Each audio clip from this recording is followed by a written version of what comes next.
Alright, now Turkey may have lost the First World War, but it still commemorates the Gallipoli campaign, during which the Allied forces tried to control its sea route, as a major victory.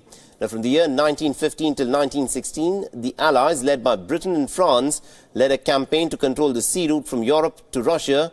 And the plan was to attack Turkey's Gallipoli Peninsula, which formed the northern bank of the Dardanelles Strait, that provided a sea route to the Russians, an Allied power during the First World War, in what became the only major victory for the Ottomans during the war. The invading forces had to withdraw after 8 months of fighting. And also, our political editor Kartikeya Sharma gets you the ground report from Gallipoli. In the Battle of Gallipoli, Turkish forces were far outnumbered by the British Armada. But the Turkish forces at that point of time decided to hold the high ground.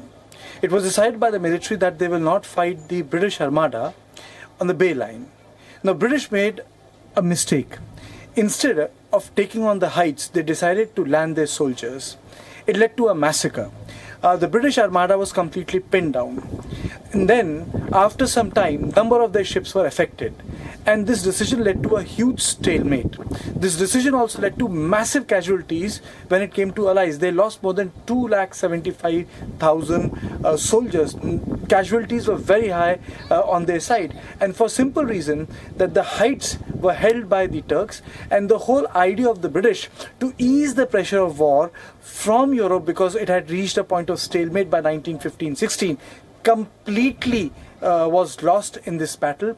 And one of the results was that Winston Churchill, who actually pushed this war theatre, was redeployed in Europe as a commander of a battalion.